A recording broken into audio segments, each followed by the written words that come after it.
Welcome to learning tube channel. आज की series में हम लोग मैथ के टेस्ट 15 का फुल डिटेल सॉल्यूशन देखने वाले हैं और इस टेस्ट के लिए आपको 25 क्वेश्चन के लिए 35 मिनट का टाइम लिमिट किया गया था।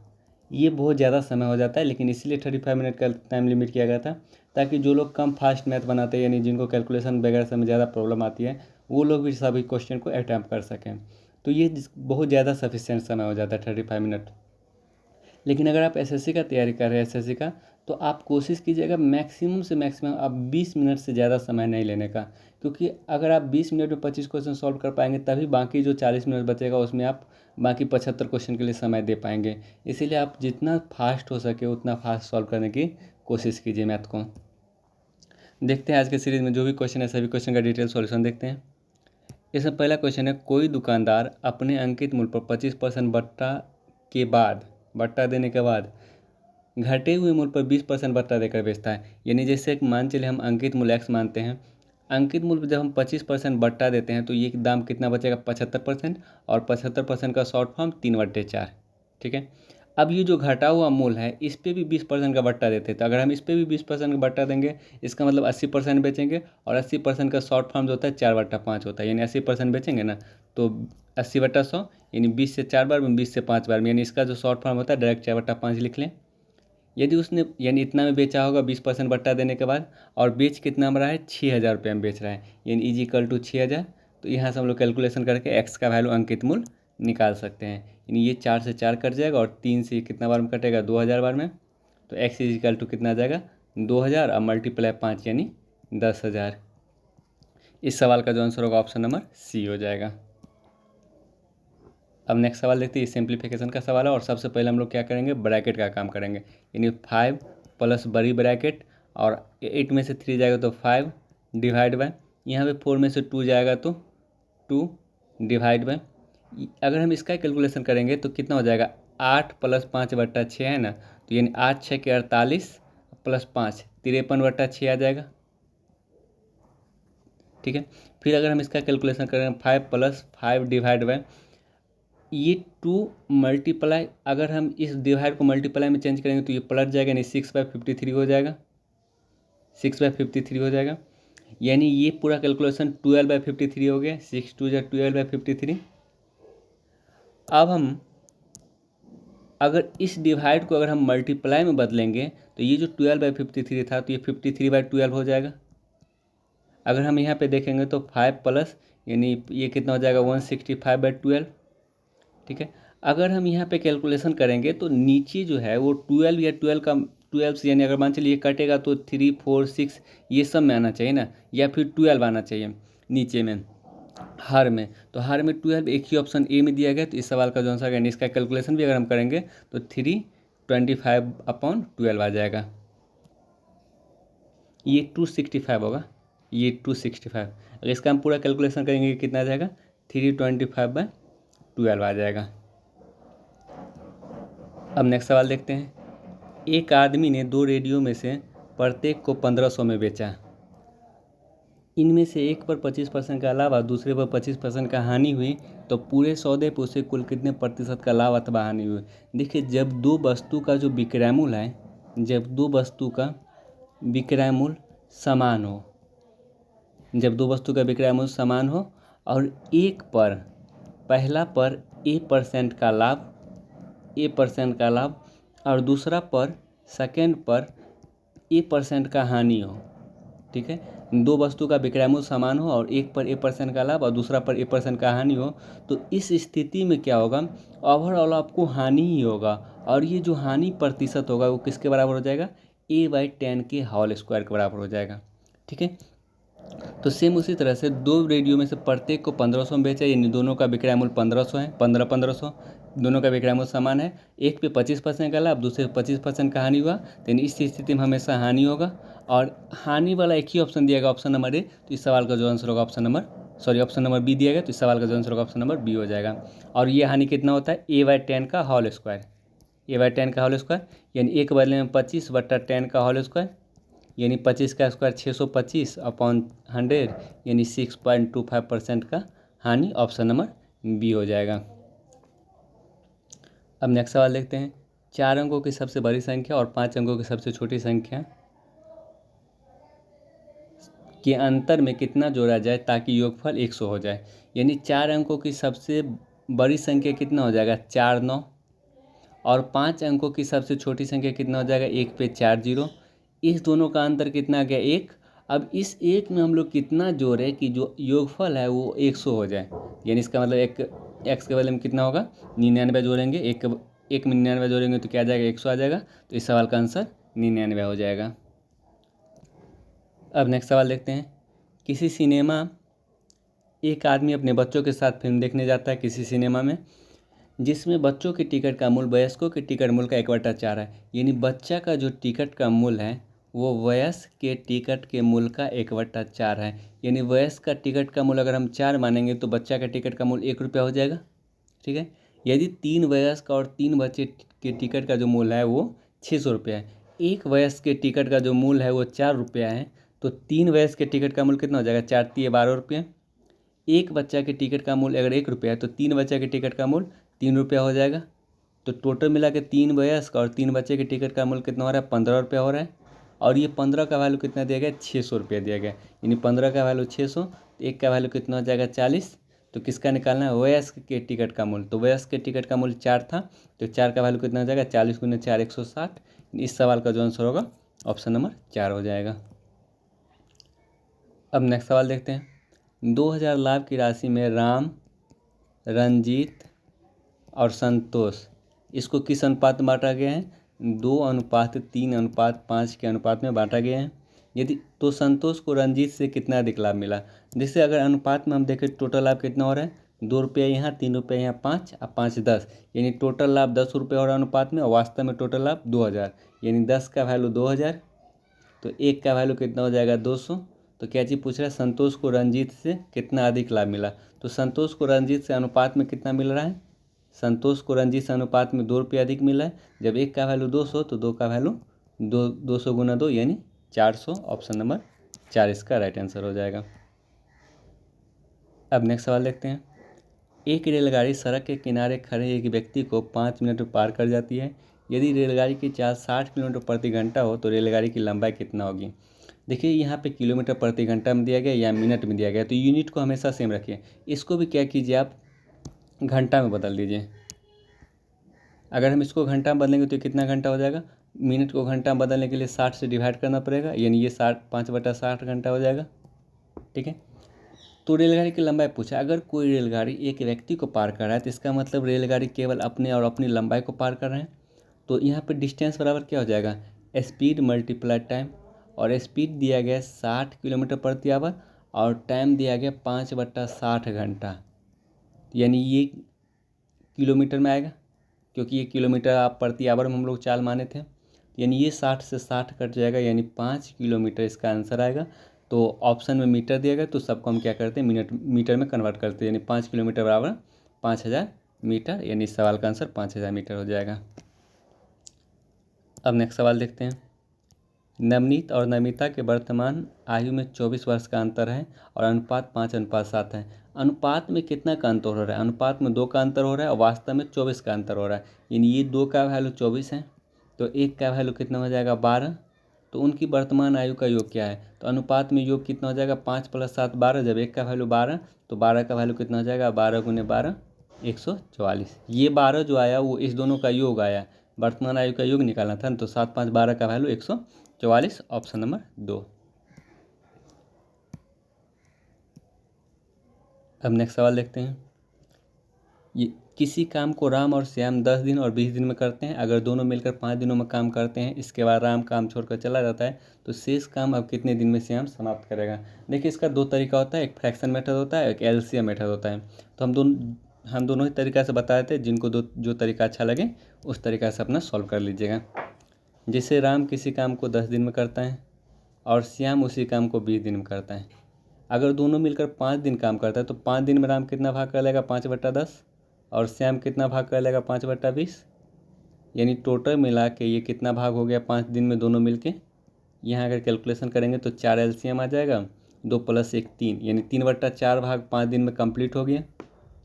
जब 5 दिन में 3/4 भाग कंप्लीट हो गया तो शेष काम कितना बचा? शेष काम, टोटल काम 1 होता है और 1 में से 3/4 कंप्लीट हो गया तो 1/4 शेष बचा। ठीक है, अब राम काम छोड़कर चला जाता है तो शेष काम श्याम कितना दिन में समाप्त करेगा?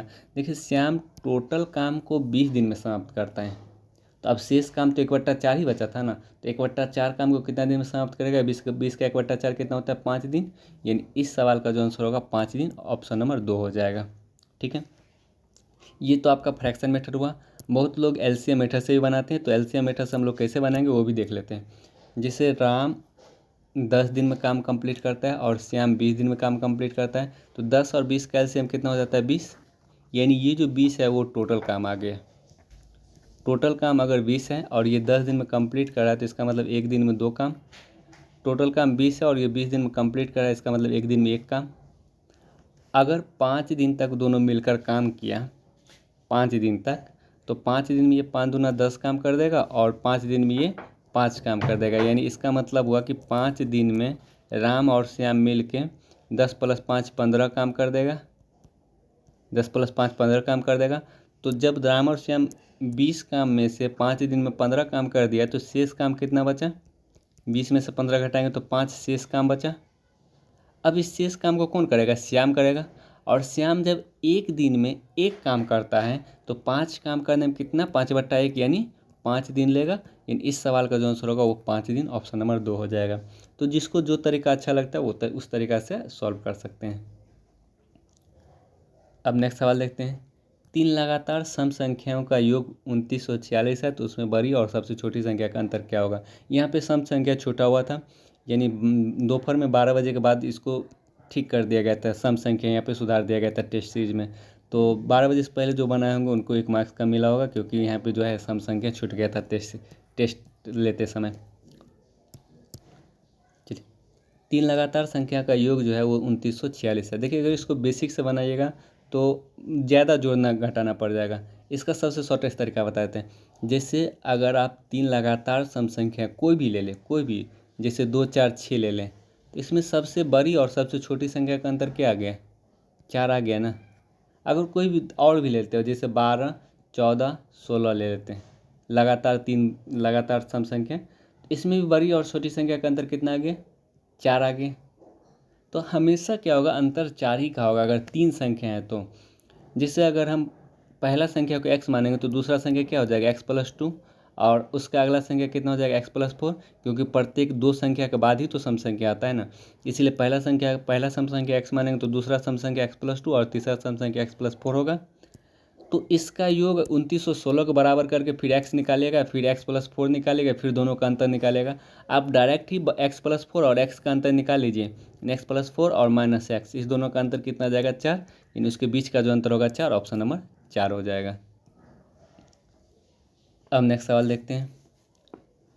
एक पिता अपने पास की कुल संपत्ति का आधा अपनी पत्नी को, शेष का 2/5 अपने पुत्र को, शेष का 1/5 भाग अपने पुत्री को देता है और शेष जितना बचता है उसका 1/5 भाग दान कर देता है। इसके बाद भी उसे 500 रुपया शेष बच जाता है, तो उस आदमी की संपत्ति कितनी थी?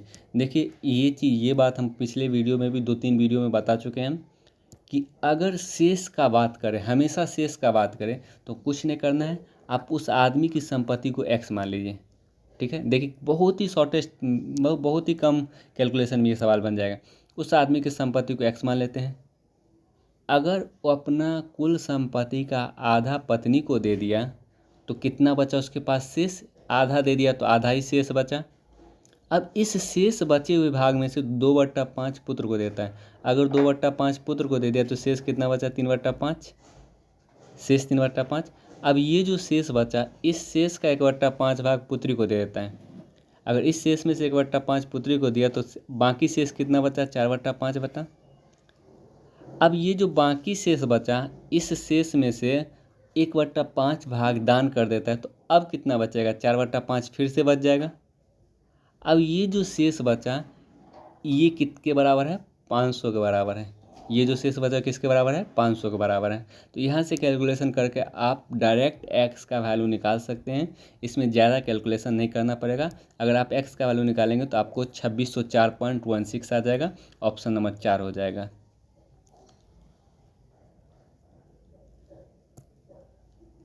तो इस सवाल में हमेशा ध्यान देंगे कि अगर शेष का बात करें तो अब क्या करना है, कुछ नहीं करना है, टोटल संपत्ति को x मान लेना है, डायरेक्ट शेष निकालते चलना है, सबका शेष निकाल के लास्ट में जो रुपया बचेगा शेष रुपया उसके बराबर कर देना है। बहुत ही कम कैलकुलेशन है, यानी बहुत ही कम समय में ये सवाल सॉल्व हो जाएगा आपका। अब नेक्स्ट सवाल सीरीज का है, यानी 3, 7, 16, फिर ये ब्लैंक स्थान पे क्या आएगा, फिर 57, 93।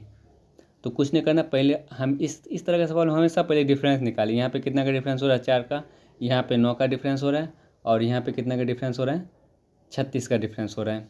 तो यानी ये 4 क्या है, 2 का स्क्वायर, ये 9 क्या है, 3 का स्क्वायर। तो अगला बार क्या होना चाहिए, 4 का स्क्वायर बढ़ना चाहिए, यानी यहाँ पे 16 बढ़ना चाहिए। अगर 16 में 16 बढ़ेगा तो यहाँ पे कितना आ जाएगा, 32। यानी इस सवाल का जो आंसर होगा 32, ऑप्शन नंबर सी। अब नेक्स्ट सवाल देखते हैं। एक दुकानदार अपने सामानों के मूल्य 20% बढ़ाया और सामानों की बिक्री 10% कमी आ गई, तो उसके कुल व्यापार पर क्या प्रतिशत प्रभाव पड़ेगा। तो इसको हम लोग इफेक्टिव से बना लेंगे। अगर कहीं पे हमें A% का वृद्धि होता है और B% का फिर कमी होता है, तो इस दोनों का जो इफेक्टिव होता है वो क्या होता है, A minus B minus A गुने B/100। तो यहाँ पे मूल्य में 20% का वृद्धि हुआ और बिक्री में 10% का कमी हुआ, माइनस 20 गुने 10/100। यानी ये 00 से कट जाएगा, यानी 20 में से 10 गया तो 10 माइनस 2, यानी 8% का। अगर ये पॉजिटिव 8 आए तो इसका मतलब वृद्धि, अगर निगेटिव 8 आए तो इसका मतलब कमी। तो यानी टोटल उसका 8% का वृद्धि, ऑप्शन नंबर ए हो जाएगा। अगर ये निगेटिव में 8 आता है तो इसका मतलब 8% का कमी हो जाता है। अब नेक्स्ट सवाल देखते हैं। सुनीता ने 8,000 रुपया रीता से उधार लिया, जिस पर साधारण ब्याज की दर से 4 वर्ष बाद 10,000 रुपया लौटाई। यानी 8,000 रुपया लिया और 10,000 रुपया लौटाया, इसका मतलब जो ब्याज होगा वो कितना हो जाएगा, 10,000 में से 8,000 जाएगा तो 2,000, 2,000 ब्याज हो जाएगा। और मूलधन कितना, मूलधन तो 8,000 दिया गया है, मूलधन 8,000। और समय कितना लिया गया है, समय 4 वर्ष लिया गया है।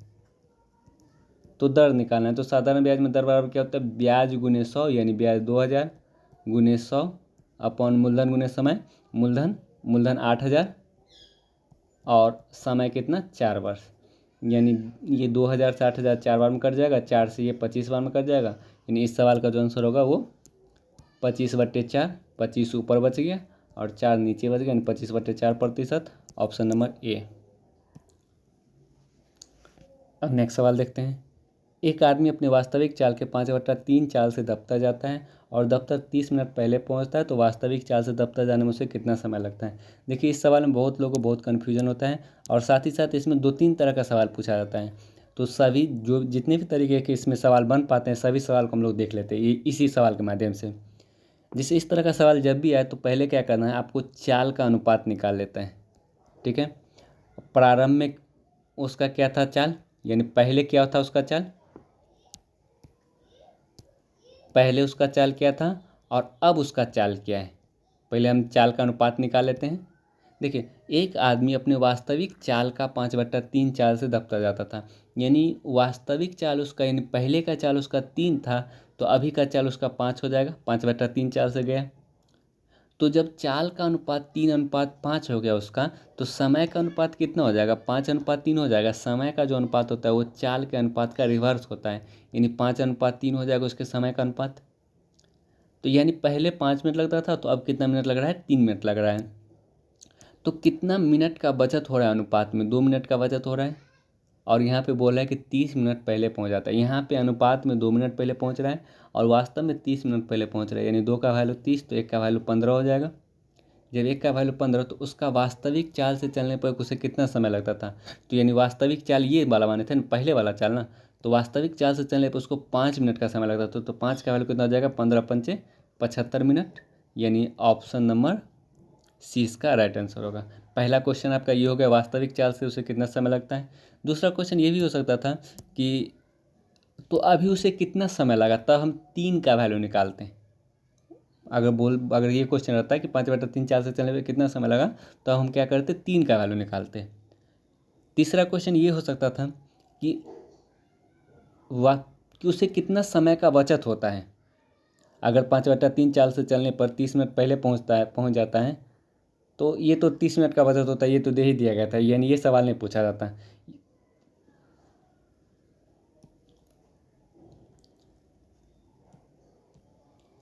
अब नेक्स्ट सवाल देखते हैं।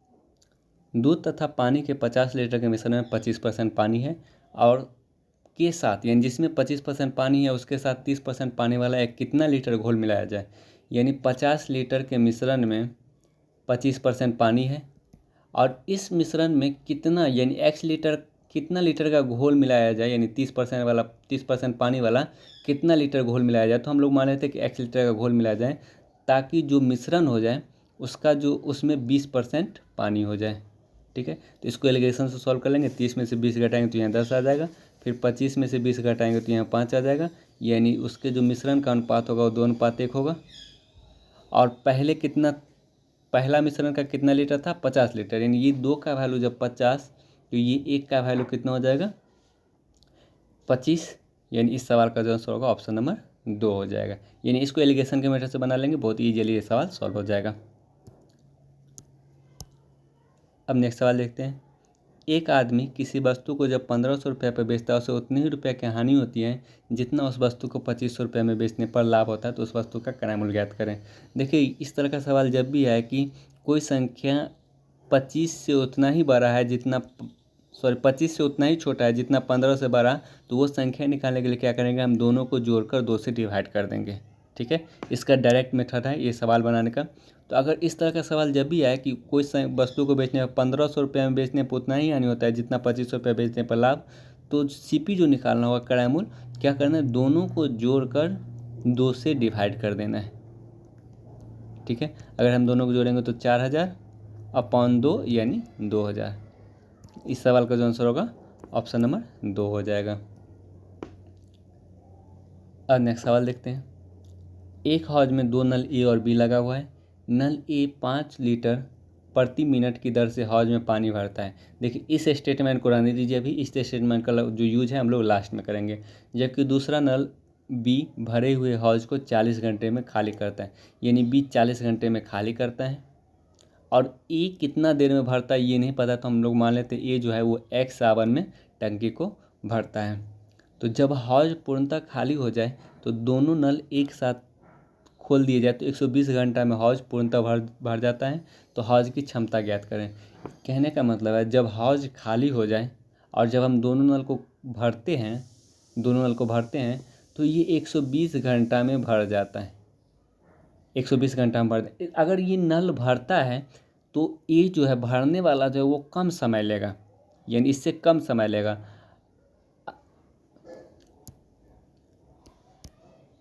अगर हम निकालें A + B अगर मिलकर काम करे तो कितना देर में काम ख़त्म करेगा।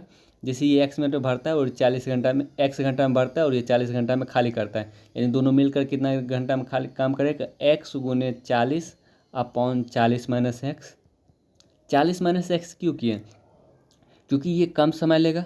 क्योंकि जब टंकी भर रहा है तो इसका मतलब ये कम समय लेगा, यानी इसका क्षमता ज़्यादा होगा। क्षमता ज़्यादा तो इसका मतलब ये कम समय लेगा, और कम समय लेगा तो इसका मतलब बड़ा संख्या में से छोटा संख्या घटाना पड़ेगा। और ये दोनों मिलकर कितना देर में काम कर रहा है, 120 घंटा में काम कर रहा है। यहाँ पे बोला गया है ना, B तो 40 घंटा में भर सकता है। जब हौज पूर्णतः खाली हो जाए तो दोनों नल एक साथ खोल दिया जाए तो 120 घंटा में पूर्णतः भर जाता है। यानी ये x घंटा में भरता है और ये 40 घंटा में खाली करता है, तो दोनों मिलकर काम करेगा तो x × 40/40 - x। और ये टोटल कितना ले रहा है, 120 घंटा ले रहे हैं। तो यहाँ से अगर हम कैलकुलेशन करेंगे तो x का वैल्यू निकाले 40 से कितना बार में, 3 बार में, यानी x = 120 - 3x।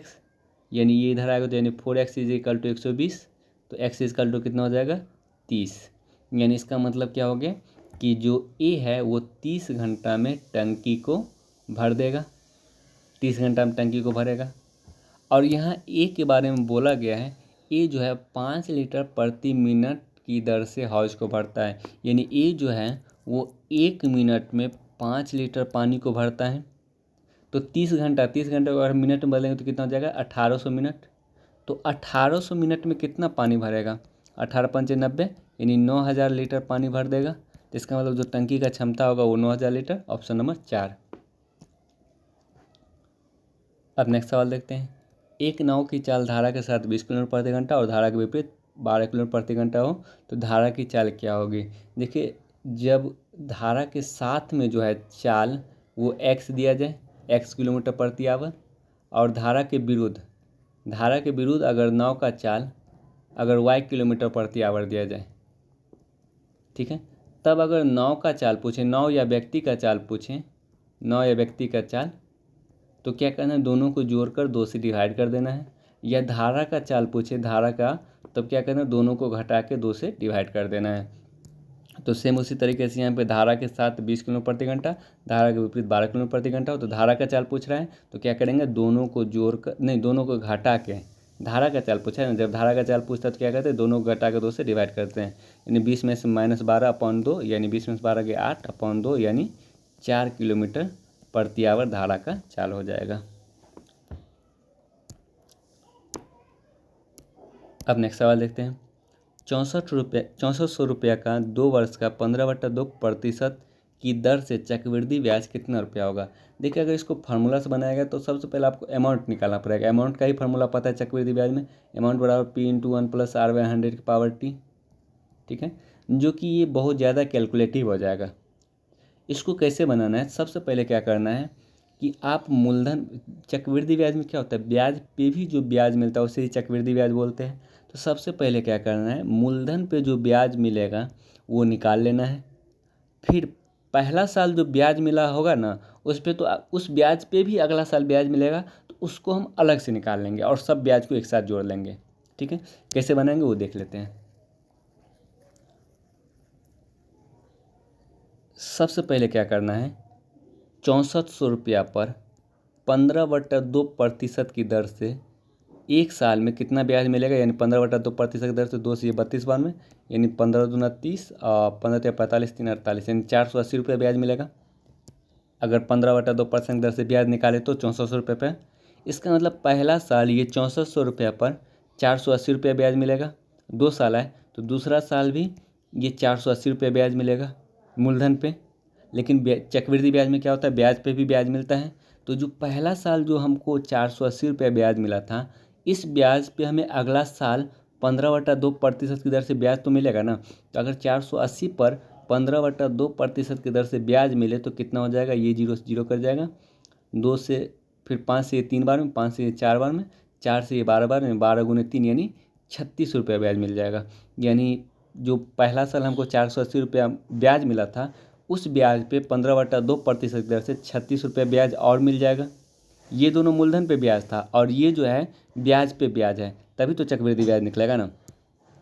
तो अगर तीसरा साल रहता, देखिए अगर तीसरा साल रहता और 3 साल और रहता, तब क्या करते आप, मूलधन पे तो 480 रुपये ब्याज मिल ही रहा है, और पहला साल जो 480 रुपये ब्याज मिला था, इस पे 15/2% की दर से 36 रुपये ब्याज मिल जाता, यहाँ पे निकाले हुए हैं। और यहाँ पे जो ब्याज मिला था दूसरा साल, ये जो 480 रुपये ब्याज मिला था, इस पे भी तो 36 रुपये ब्याज मिल जाता ना। और दूसरा साल 36 रुपये ब्याज यहाँ पे मिला था, इस पे भी हमें 15/2% की दर से ब्याज निकालते, तब हम सब ब्याज को जोड़ते। अगर 3 साल रहता तो, लेकिन 2 ही साल दिया गया तो हमें ये तीसरा साल को कैलकुलेट नहीं करना है।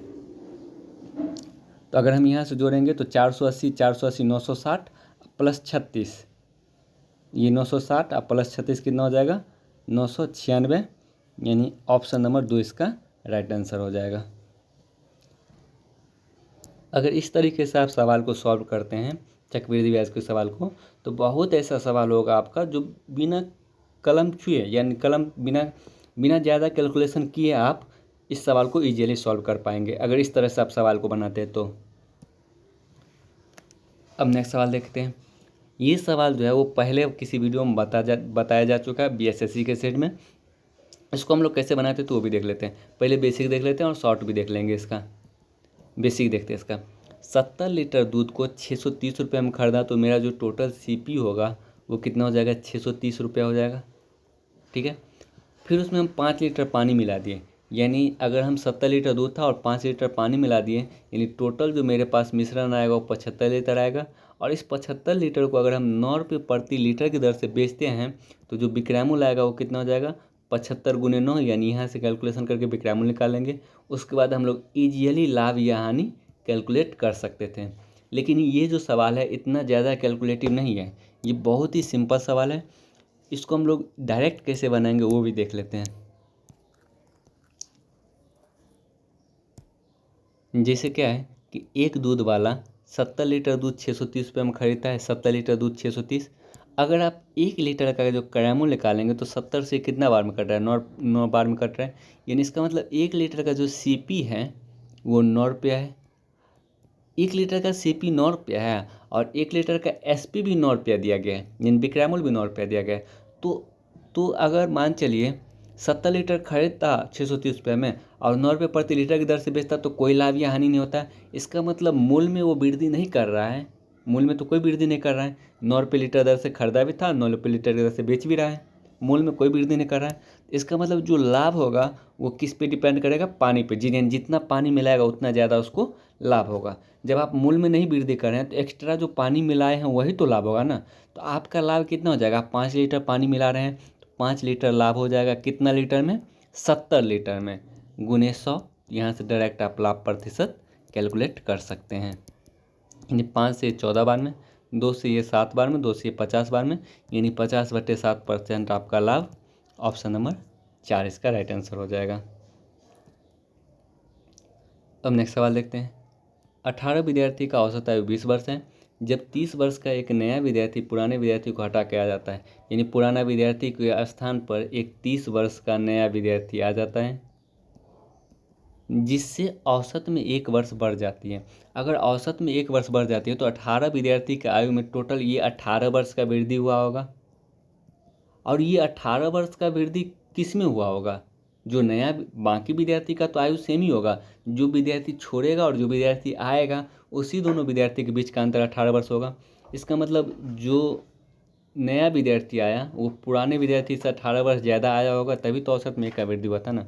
इसका मतलब जो पुराना विद्यार्थी होगा 30 में से 18 घटा देंगे 12, यानी जो पुराना विद्यार्थी होगा वो 12 वर्ष का। Option number A. अब नेक्स्ट सवाल देखते हैं।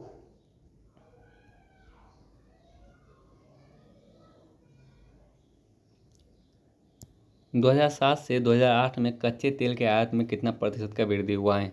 इन 2007 से 2008 में, अगर हम 2007 में देखें तो ये बीच में है, ये बीच में दिया गया, यानी 20 और 30 के बीच में 25 आता है। इन 2007 में जो आयात था वो 25 लाख बैरल था और 2008 में जो आयात था वो कितना था, 50 लाख बैरल था। तो कितना का वृद्धि हुआ, डायरेक्ट दोगुना हो गया, तो इसका मतलब 100% का वृद्धि हुआ। ऑप्शन नंबर सी हो जाएगा। वैसे कैसे निकालेंगे, 25 का वृद्धि हुआ कितना में, 25 में गुने 100, यानी ये 25 से 25 कर जाएगा, यानी 100% वृद्धि। ऑप्शन नंबर सी हो जाएगा। अगर वर्ष 2007 में 1 बैरल कच्चे तेल का मूल्य 20 रुपया था तो उस वर्ष आयात कुल लागत रुपये में क्या था। देखिए 2007 में 1 बैरल कच्चे तेल का मूल्य 20 रुपया था, ठीक है। तो पहले हम देख लेते हैं कि 2007 में जो है टोटल कितना बैरल तेल था। देखिए 2007 में अगर हम देखें तो टोटल जो है वो 25 बैरल था और ये जो 25 दिया गया वो लाख में दिया गया। यहाँ पे बताया गया कि जो भी तेल का जो आयात है वो लाख में दिया गया। तो 25 लाख को अगर हम लिखेंगे तो ये 25 लाख हो जाएगा, यानी 25 लाख ही इतना बैरल तेल था। अगर 1 बैरल का मूल्य अगर 20 रुपया था तो 25 लाख बैरल का मूल्य अगर हम इसको गुना करेंगे तो 25 दूनी 50 ये हो जाएगा और इसमें 2 3 5 और एक 6 जीरो आ जाएगा, 3 3 6 जीरो, यानी इसका मतलब उसका जो मूल्य था वो 5 करोड़ रुपया था। यानी 5 पे 2 2 4 2 7 जीरो हो जाएगा। यानी इस सवाल का जो आंसर होगा, इस पे 1 जीरो और बैठाना पड़ेगा, तभी इस सवाल का आंसर ऑप्शन नंबर ए हो जाएगा। सही है। यानी जो इसमें था वो 25 लाख बैरल था ना, यहाँ पे जो दिया गया वो लाख बैरल में दिया गया है। तो यानी यहाँ पे 25 है तो इसका मतलब क्या, 25 लाख बैरल हो गया, 25 लाख। तो 25 लाख बैरल को अगर हम 20 से मल्टीप्लाई करेंगे तो ये 5 करोड़ आएगा, ना कि 50 लाख आएगा। यानी इस सवाल का जो आंसर होगा 1 जीरो बैठा के ऑप्शन नंबर 1 कर लीजिएगा इसको। अब नेक्स्ट सवाल देखते हैं। दिए गए वर्षों में कितने वर्ष आयात औसत आयात से कम था। यानी आयात जो है वो औसत आयात से कम था। तो अगर हम इस सब का औसत निकालेंगे, अगर हम सबको जोड़ के औसत निकालते हैं, यानी ये 25 हो गया, फिर ये 35 हो गया, फिर ये 30 हो गया, अगर हम इस सब को अगर हम जोड़ के औसत निकालते हैं तो ये कितना आता है, 33.5 आ जाएगा इसका औसत।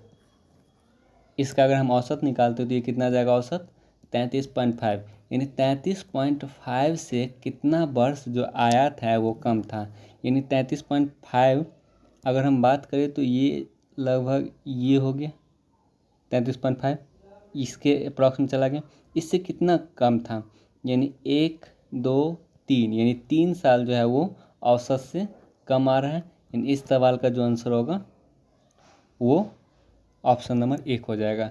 ये सब 33.5 से ऊपर है, यानी ये जो दोनों दिया गया ये 35 होगा, ये 30 और 40 के बीच में, यानी ये 35 हो जाएगा और ये भी 35 हो जाएगा। यानी ये दोनों कम नहीं है, बाकी ये जो 3 बच गए यही तीनों कम है। यानी औसत से कितना कम है, 3 कम है, 3 वर्ष जो है वो औसत से कम आ रहा है आयात। तो आज का सेशन यही समाप्त होता है।